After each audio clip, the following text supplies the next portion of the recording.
All right, guys, good morning. My name is Juan Rojas. As you know, I'm the broker, owner of JPR International Real Estate. And today, I don't want to talk about real estate at all. Actually, I have Georgetth Navarro, who is the owner of Academy Kids, which is, Hi, hey, Georgetth, good morning to you. how are you? Good, good.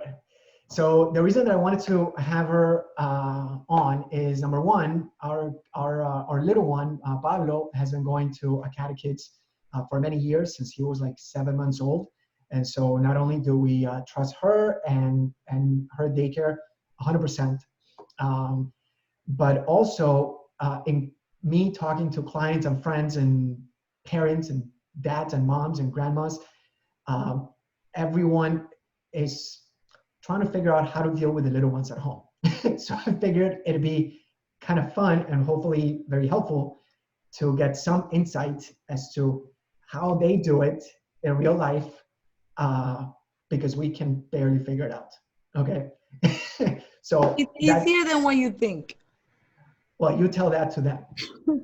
But anyway, so first of all, Georgia, if you could tell us a little bit about yourself, about your background a little bit for the people that who don't know you.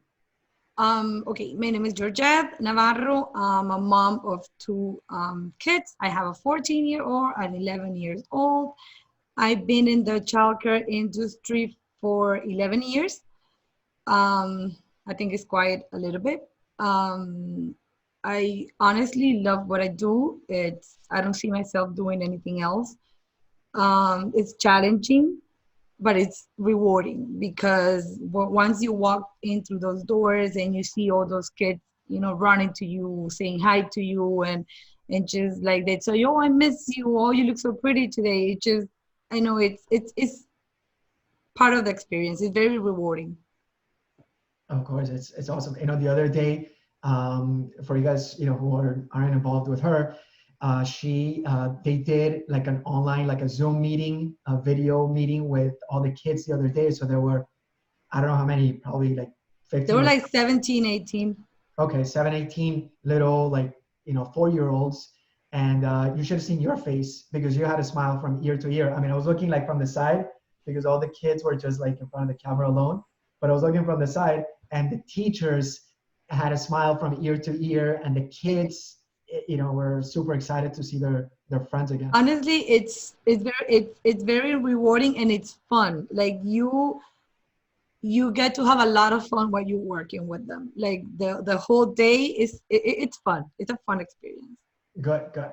So I want to try to keep this as as concise as possible. So I'm going to ask you a lot of questions Sure. that I think a lot of people will have. First of all, by the way, how's your family doing during this time? We're doing great. Thanks God. We're home. We have to close down our doors on March 20th. Hopefully, we'll resume activity soon once things are more controlled outside. But we're doing good. Thank you for asking, and I'm pretty sure you guys are doing well too. Okay. Yes, we've been staying quarantined at home too. We have two kids. We have a 16-year-old and a 4-year-old Pablo. So anyway, so first of all, let me start with this. If you could give us like a breakdown of what the regular day in a child care for like like a 4-year-old is, right? Okay. Like how do they come in, and I don't know, like they come in like at, let's say 8, and they leave at, let's say 4 or 5. How is it broken down? Well, usually the most important thing when a child goes to a center is the routine. Make sure the mom and dad have a schedule. They or abuelita, whoever's dropped them off. Try to drop them off every day around the same time, so they know what to expect. They know what's gonna happen next because that's the major issue for the kids when they don't know and they're wondering and they get anxious or what's gonna happen. So the key is just to have a routine. Once they get the first couple of weeks are going to be hard once they start school, but once they know what's next is easier for them.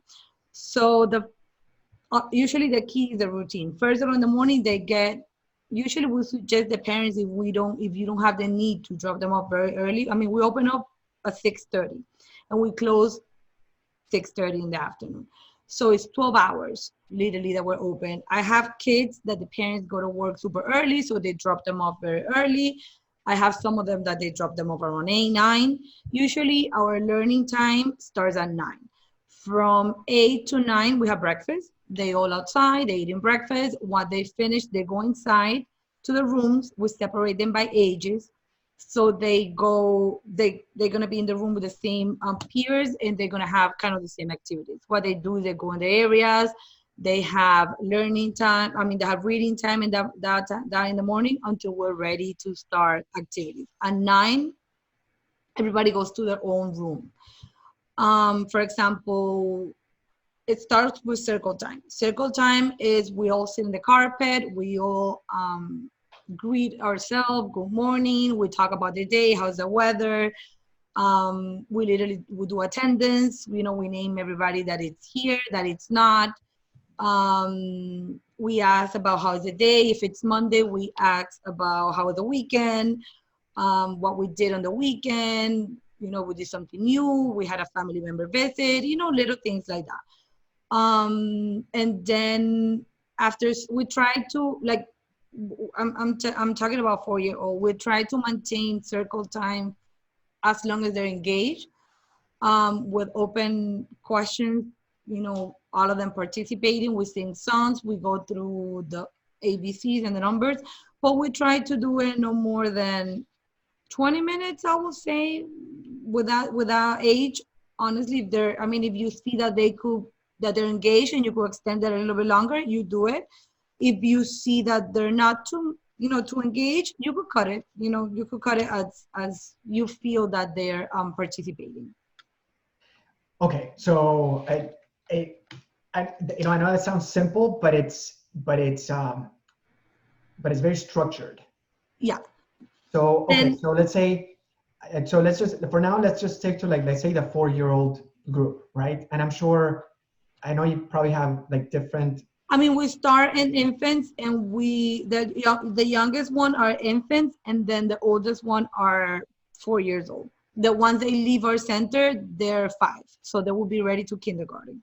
Okay, so just for the sake of this conversation, let's take to, like, let's say the 4-year-olds. Perfect. And then I'm sure, like, later at the end, you can give your people, like, how they can contact you, and maybe they want to reach you, and you can give them some ideas as to how to have awesome. A 1-year-old, a 2-year-old, a 3-year-old, a 4. Perfect.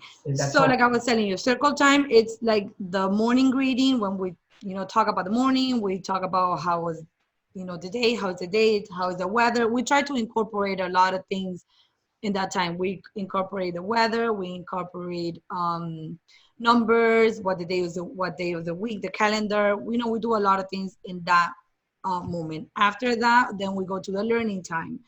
Then when we divide the kids in groups, we try to have the kids in small groups, which we think that it's better for them in order to learn. We divide them in tables, no more than 5 kids per group, and then we do the activities with them. We do journal entry, we do math, we do science, we do areas. So we do basically activities with them, and the teachers go through the tables and they start, they help them do the activities. And that is from what time to what time? We try to do that for no more than 45 minutes to an hour, and they rotate. And so that would go, so that starts at what time? Like at 9:30? Like I told you, usually the circle time is around 30 minutes. Maybe if they are a little bit more engaged, you could extend it to 45 minutes, or maybe you could cut it a little short, like 20 minutes. So honestly, the key in a routine is just to follow the steps. Like, you do this first, you do this second, and you do this third. We don't focus too much in time frame. Like, for example, if it's 10, okay, let's move on to the other activity. We just focus on the interest, like we base on the child's interest. If we see that they're engaged, we try to get, and to get more things from them and to just, you know, stay there until they want. They literally are the one that telling you, okay, I like the activity, I want to continue, or just let's switch to another one. So we don't, when I tell you try to get a routine, it's not too much about time, an hour. It's just about continue the process, the same process every day. Like you do this first, you do this second, and then so and so. Not too much about time. So that, okay, so that makes sense, and I think that probably, like, I didn't know that, right? Because I think it's, but what I'm getting out of you is that it doesn't have to be perfect, it just has to be consistent. It has to be consistency, and it has to be purpose. I mean, you all have to have a purpose in all the activities. But no, it doesn't have to be perfect. Okay, awesome. So then after learning time, right? If I'm understanding you correctly, let's say roughly, I know that the time is not as important as the focus of the session, but roughly from like 9 to 9:30 is circle time, and then roughly after that is learning time for 45 minutes to an hour, Yeah. right? And what happens after that? Well, after that, we try to do maybe a large group activity. Since they were spread out in small groups, we could do a large group activity. We could do music, we could do movement, we could do large gross motor, we could do, there's a lot of activities that you could do with a large group. Maybe if you have about, I don't know, more than 20 kids, something like that, you could divide it in two and there still be a large group. Or if you have less than 20, you could do one single activity for all of them and it will be a large group. And Then how, after that, you try to, you could calm them down a little, you could read them a book. What you have to do is to have a balance. Sure. question, teacher. So the large group activity, how long is that supposed to usually take? Um, Give or take. Give or take about 15 minutes, maybe. 15 minutes. 15 to 20 minutes, yeah. Okay. So listen, I know that I'm asking a lot of questions, but it's because we want to try to keep it like as short as possible. Perfect. And No, it's okay. we could give a whole like weekend seminar on this whole thing. All right. Perfect. Yeah. You're like No, a no. vault of information. I'm just trying to like hopefully keep some moms and dads sane during this time. All right. So so the large group activity is about 15, 20 To minutes. 20 minutes, yeah. And then what happens after that? After that, I mean, if you didn't do any art activity while they were in the centers, you could do art, or you could, about that time, we're talking about almost 11, maybe, I would say. You could go to the playground because usually we go outside 2 times during the day. We go outside in the morning and we go outside in the afternoon. They do need a lot of physical activity. They do need to go out. When I say to go to the playground, what we try to do is not every day, but we plan an activity from the outside. I mean, we take them out, we let them have fun, but we also plan, an activity to do. It's not like they go and you let them run around. Like, for example, if we're talking about seasons and we're talking about, let's say we're in fall, today we're gonna go outside for the 30 minutes that we go to the playground. We're gonna use 15 minutes to go around and collect leaves, different type of leaf, and then we try to collect different shapes, and then after that, after we collect them and we go and explore, and then we let them play around free for 15 minutes, and then we could use those leaves for a science activity. Once we go the following day back in, we could use them to compare sizes. If we want to use it in math, we could do it to compare shapes. We could do it to compare colors. There's a lot of activities that you could get, out of that. So we also trying to, do activities with a purpose. That's the main thing with a child. I mean, you're always trying to get an activity with a purpose. So activities with a purpose. All Yes. right. I'm literally taking down notes. I swear I am. Look. So Okay, so basically, okay, so large group activity for like 15 minutes, something like live, right? Like kind of active. And then after that, I'm getting like art or playground or something like physical, right? For like 30 minutes. And then what happens after that? Then after that, we wash our hands and we should be getting ready to have lunch. Okay, and how long is lunch? Usually lunch is about 20-25 minutes. The At that, actual, huh? the, so the actual time for beginning to end, like to sit down and eat is 20 to 25 minutes? Yeah. I mean, sometimes they eat fast. Sometimes they take a little longer, but yeah, usually about 25 minutes. Okay. And then what happens after lunch? After Yeah. lunch, we go back Question, in. Yeah, question, sure. teacher.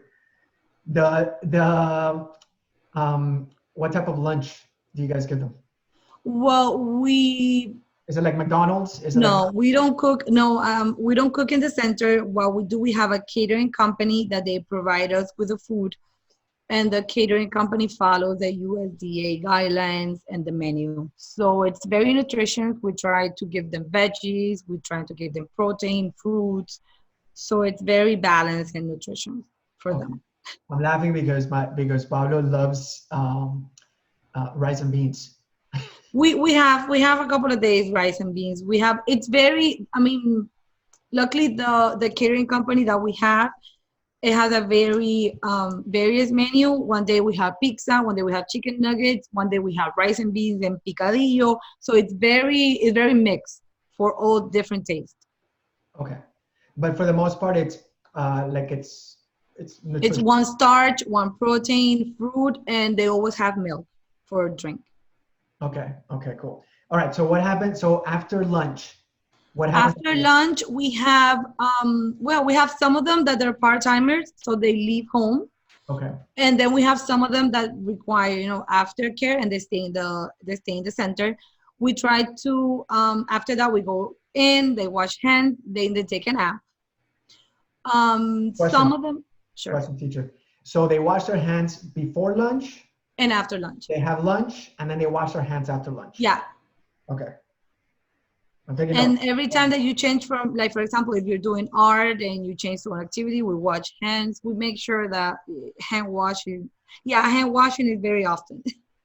Okay. No, yeah, 'cause And I'm pretty sure now it's going to be more after this whole virus thing. right. Well, that's Yeah. that's why I'm asking because I mean, I have a very curious mind, but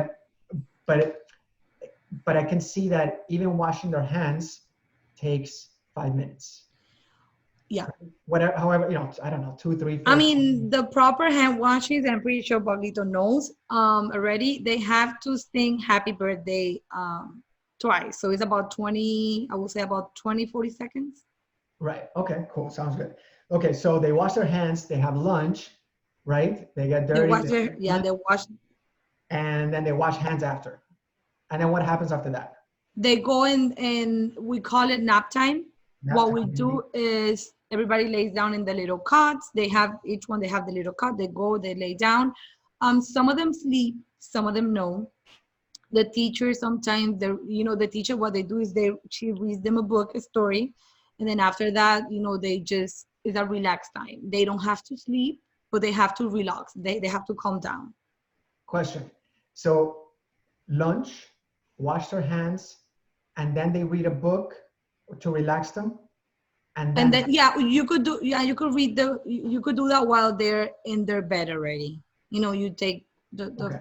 10 minutes to read the book, and some of them fall asleep before that, some of them don't sleep, but it's okay. I mean, as long as they relax and they rest, it's okay. And how long is nap time? Usually it's about an hour, and that in that age group is about an hour 20 minutes. Okay. An hour to an hour and 20 minutes. And the age group we're talking about is 4 years old. Yeah. Right? Okay. Yes. And okay, well, I'll probably get to this later, but after nap time, what happens? Okay, we get up, and then we clean up. Like, each child will pick up their own blankets and sheets, and we put them in the cubby. and then we get ready to So go. hold up a sec. Sorry to interrupt, teacher. But each child picks up after himself. Yeah, yeah, So okay. Go on. yeah. They learn how to pick up, and they usually are very helpful. They love to help. They love to help. Okay, so that the reason I'm kind of like highlighting that too is that that little bit of time of picking up after themselves takes a little bit of time also. Right. I mean, it doesn't take 40 minutes, but it takes five, Yeah, 7 minutes, right? By and yeah, then yeah. what It take happens about after that? 5. And then what And happens? after that, after they're ready, we go outside and we have snack. Okay. We just give them a little snack. Also, it's brought by the catering company. Uh-huh. Um, And what is the snack like? I could give you an example. We could have goldfish and cheese. We could have fruit. It could be yogurt. There's a lot of different options that they provide us. They have sometimes they have apples. They have peanut butter and jelly sandwich. They have a different options. It's Okay, just but I I mean I'm getting that it's not like a gazillion amounts of candy. no, no. Everything. I mean, everything. It's delivered to us by size, by portion, so we know exactly what to give them. Okay, awesome. And then what happens? How long does that snack time take? About 15-20 minutes. Okay. By the way, what time is it like around this time? Snack for that age group is about 2:20 to 30. Around 2:30 p.m., give or take? They're finishing about 2:30. Yeah, they should be done from snack about 2:30. Okay. And then what happens after that? After that, they go back inside. We try to do another activity. Like we try to sit them in the carpet. We try to do another, like a little circle time, not as extended as in the morning because we don't have that many kids. And then we try to go over the day, try to ask them what was the best activity that they like, what they would like, what they like the activity, what was the activity that they didn't like, why they didn't like it. So we get feedback of what the activities that we provided them. We get the feedback of, it's something that we should repeat, it's something that we should not do, or we should, change a little. And then after that, we go back to the learning areas. We try to do a little bit of rotation in the areas. We do math again. We do science. Of course, this group is a little smaller because some of them already left in the middle of the day. But we also try to reinforce whoever needs that little extra push up that we see that it's lacking, for example, in reading or in math. We try to get that one-on-one in the afternoon. That's what we have more of the chances to get that one-on-one and try to have that child to reach the level of the whole classroom. Okay. And what happens after that? After that, we do like the areas. We do art. Well, we do the learning areas. We do art. We do math. We do reading again. Then we just give them a little bit of free time when they go and work in blocks or when they go and do dramatic area. Also, just to have them explore a little by themselves. And then we go areas by areas, and then we try to ask a lot of open-ended questions. What are you doing? For example, we go to the blog area. What are you building? Oh, I'm building a castle. Oh my God, how big is a castle? And then we count the pieces. Are you doing color pattern, or are you doing size patterns? We try to get a lot of information from them, and we, try to make them think outside the box. Oh, what about if you twist this shape to the other side? What would happen? Like I said, we try to get any learning opportunity at any time of the day. So sometimes they feel that they're free playing, but at the same time they're not. So it's almost like you're kind of letting them explore on their own, and they're like free playing, but it's within the like the structure that you've created for them. Yeah. And always try to engage with them. It's not like, that you're sitting there and they just, running around and roaming around. No, you try to go to the areas, you try to, ask them question. Then like, we do math, we do art, we do, after we do reading, there's a lot of things a lot of activities that we do in the afternoon as well. So if I understand it correctly, when they're doing like, they're exploring, they're playing their thing, the teachers are basically there engaging with them. So the teachers, I mean, and again, I'm thinking of the teachers, but I'm also thinking of like us as parents. It's not like, hey, they're the toys, play, and I'll be right here. No, actually, my staff, it's, I mean, they're not allowed to have any cell phones in the classroom. Okay. So that's one of the things that maybe the parent could, do, try just to, try to limit the use of the phone when you're with your child. Usually it's very hard because right now we're all working from home, Right. and we all have to, do something, but just try to have a routine. Try to have access to your phone or to your emails while they're napping, or, in another time, try to wake up maybe a little early, before they wake up, and try, just to do your work, and then after, help them, because at that age, they do need a lot of help. They do need a lot of attention. It's not like they're independent. I mean, some of them are very independent, but not to that level that you could let them in their own. So let me ask you, and again, I'm sorry that I'm kind of rushing No. questions, because we're gonna be here for a long time. I know. So what happens after that? So they have the snack, the small circle time, right? They do some learning time, and then some exploring, and then what happens after that? Well, usually it's at that we're talking about almost 5 o'clock. It should be. Mm. 4:45. After they do the snack, they do the learning, and after that they go outside again around 4:30, 4:45. Yeah, we go. Okay, That's 4:40 we do. or so. They go outside and Yeah, play. they go outside again. They usually in the afternoon they go outside for like 30 minutes as well. And then after that we go back in, we wash our hands, and then after that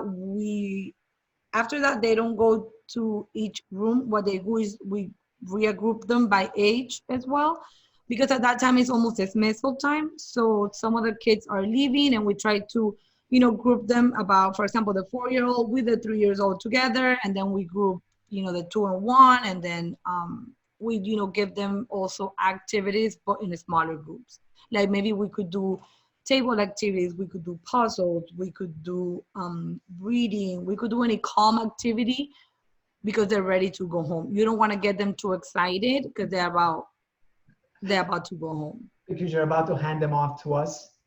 Yeah, so what we do is we just do a calm activity, and then they go home.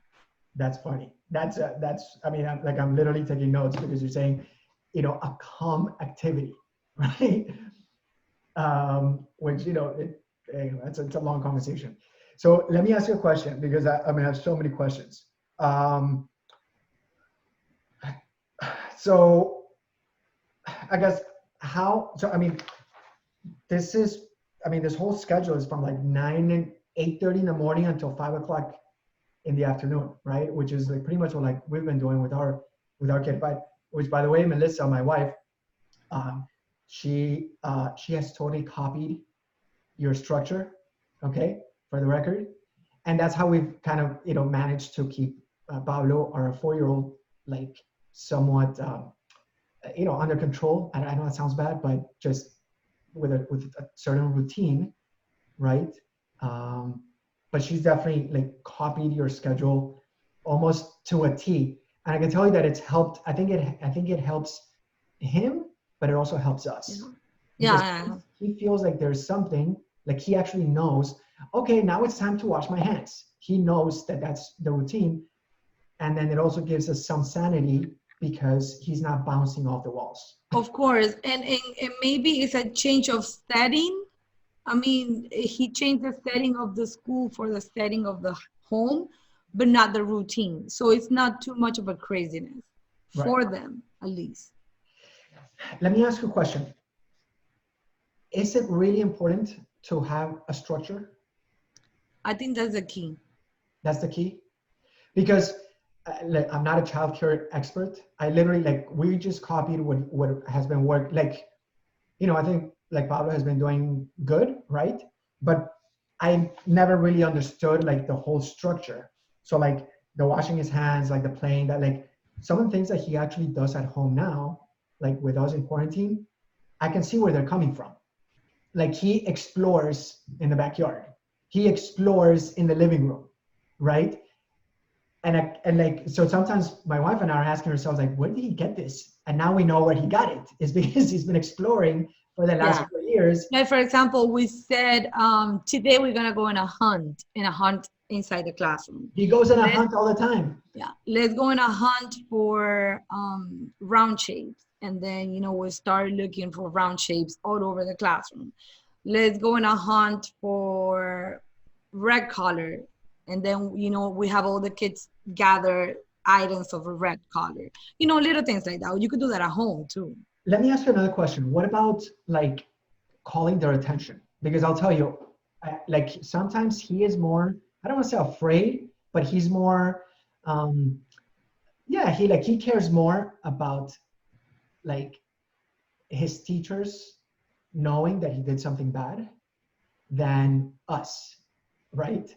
So I guess what I'm wondering about is how do you guys correct their behavior? Like, I mean, do you guys have like a stick or something? Like a belt? I mean, first of all, you have to first of all, when you're gonna talk to a child about something that they did bad, well, not bad, maybe just incorrect, or maybe they just break any rule of the classroom. By the way, when the first week of classroom, we do our rules with them. We sit down, we have a board, and then we try to, what are the things that we try to ask them question? What are the things that you guys think that it will be okay to do in the classroom or not to?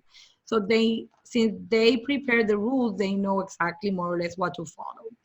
What we do is we try to talk to them. We try to make them feel or make them put themselves in the other's, child's position. Just for example, what do you think your friend felt when you told him that you don't want to be his friends? Just trying to make them think a little. How do you feel about that? Will you do it again? Now, what do you want to do to make your friend feel better? Things like that. We try to talk to them a lot. We try to, make them know that it's not okay to do that. But we all are humans. We all make mistakes, and we just, have a new opportunity to do it again and just to do it right. And do you do it like privately, one-on-one with the kid, or like Yeah, in front of all the other? we try to talk to them in a one-on-one. Like we move them, we just go outside the room, we move them to a little corner. You don't want to make them feel bad in front of the group, in front of their peers. You want to make sure that they understand, they talk to you, and then after that, if there's any conversation that they need to have with the other child involved, we call them both. We have them talk, and then if they wanted to apologize, in front of the group, they're more than welcome to do it. Okay, so I'm taking away like correct privately, but praise maybe. I assume that you guys praise them like when they do something good. Is it like in public? Yeah, of course. Yeah. Okay. And then that's another thing that we try to do. For example, we have a treasure box, or like a rewarding type of thing. We totally stole that idea, by the way. I know. I saw Melissa, and I'm like, oh my god! But she's doing awesome. Let me tell you. Totally stole that idea. It works. You could do that. You could do treasure box. For anyone who's watching this, it works like a charm. I mean, like every single day he has to get a check. I think a check Yeah. Haven't like, I mean, I guess Maybe that's like a little happy face or something. Yeah. And then at the end of the week, if you have um like, a certain amount, you go to the treasure box, or you could be the teacher's helper, or there's some other kids that what they do, and they have like a little mascot, like a little teddy bear, or like a little pup, like uh-huh. not a puppet, not like a real life animal, for like a mascot for the classroom. And what they do is the best behave in the room, they take it for the weekend, something like anything to reward them. Maybe you go treasure box, maybe you go and you be the line leader, or you be the teacher's helper for next week. There's a lot of things that you could do for That, them to get motivated to be, to be an example no, that for the totally, classroom. totally, at least with my son. And again, like I, I think I used to think that he was special, but I think it's like he's special because of all this structure, because he's been in it for so many years, and he's just like assimilated the structure, right? It's very helpful. I mean, it's I think it's not really, because it's what I do, but I seen a totally different scenario when a child comes from home with a 4-year-old, 5-year-old, and they enter to kindergarten, to a child that has been in a child care for a couple of years. It makes a difference. yeah, 100%. I mean, I can tell you one time we were like in the playground, and it wasn't the parents' fault or the child's fault at all. Like, I wasn't blaming them, but I was in the playground. It was just Pablo and me, and there was another, like it was just the two of us playing. Like he was playing in the monkey bars or something. He was on the playground, and then another parent and her son, who was about Pablo's age in our neighborhood, walks into the playground, and so the mom was like, "Oh my God, look, there's another boy. You guys can play together. Great." And I said, "Hey, Pablo, there's another boy. Great, awesome." And next thing you know, I think Pablo had like a couple of cars that he was playing with, and the other little boy grabbed the car and he threw it at Pablo and like knocked him over the head, right?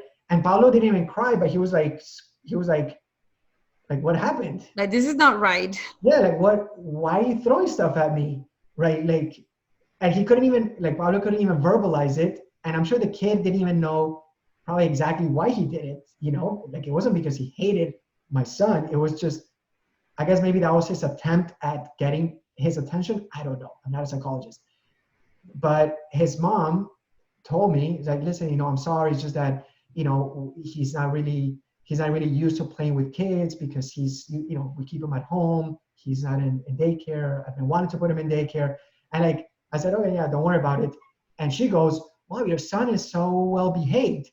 And I go, well, yeah, he's been in daycare since he was like 7 months. She goes, really? And then we started having this whole conversation. I gave them your information. I don't know if they ever went.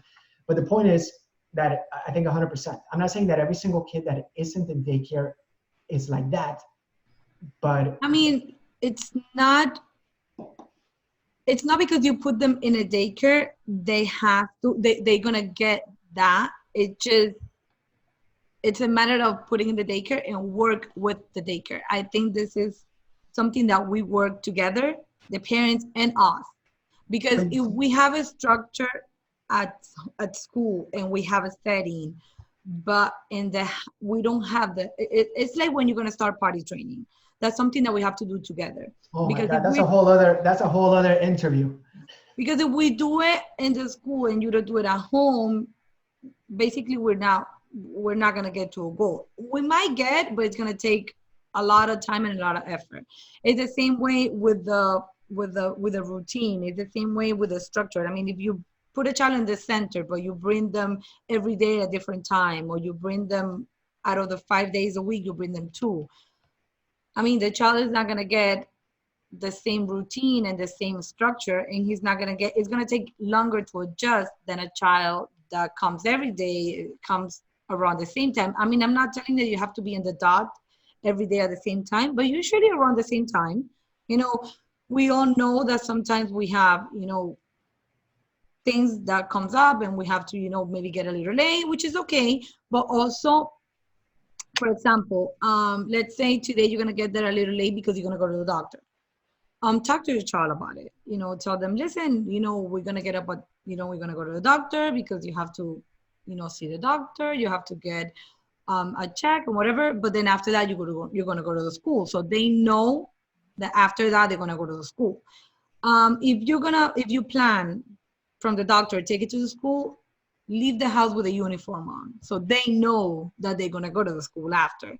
Don't take them in regular clothes and then try to change them because they just get all mixed up. They don't know. They sometimes they see the uniform and they know that that's to go to school. So they're already preparing themselves that they're gonna go to school after. So maybe they don't throw a tantrum once you leave the doctor's office, then you drop them off at school at 11 in the morning.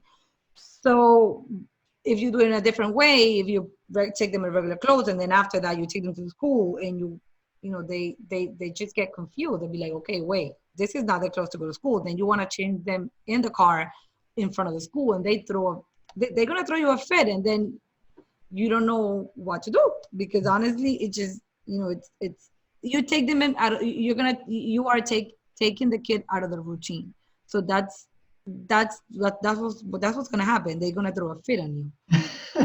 And so, yeah, it's funny. This whole, I mean, there's just so many, there's so much that that we don't know. But I guess like my biggest takeaway from this whole thing is that it's kind of on us as the parents to create the structure, or at least in our case, copy the structure from you. Ask for help. To it. The only thing that I could, tell you, it's, ask for help. Maybe you have, there's a lot of centers that they continue during this time providing the parents with activities, and, they provide it with a little routine for them to do. And that's that's very helpful. If you don't have that help from your center, you could always have a friend that is a teacher. Go to Google, maybe Pinterest. There's a lot of things that you could find out and get information so you could continue helping your child. Okay. Can you, since I know we've been, going for a long time, and you have I know you have a very, busy day because you have a couple of daycares and kids and a husband and trying to keep everything together. How can people reach you? Okay. They could reach me by email. They could follow us on Instagram. It's Academy Kids 1 and Academy Kids 2. We have 2 centers. Okay. And also my emails are my direct email. It's admin@academykids.com. You spell Academikids ACADEKIDS. Okay. Or you could reach directly each center by their direct email, which is preschool1@academykids.com, and the other one is preschool2@academykids.com. Okay, awesome. Either way, what I'm going to do is I'm going to get so your Instagram handles and your emails and the website and the phone numbers and everything. I'll go ahead and link them to the video. So, Georgetth, thank you so much. No, thank you. I miss you guys. Hopefully, we'll see each other soon. Absolutely. Thank you so much for sharing all this. For me, it's like invaluable information to help us stay sane at home with our anything that I could do to help. I'm here. Awesome. Sounds good. So guys, if you hopefully found this whole conversation helpful, feel free to reach out to Georgetth, email, phone number, website, however it is that you guys want to get a hold of her. She's like, she has a ton of valuable info, and I can tell you from personal experience that it's worked for our little one. So anyway, Georgetth, thank you so much. Thank you. I appreciate you. Thank you guys. Talk to you soon.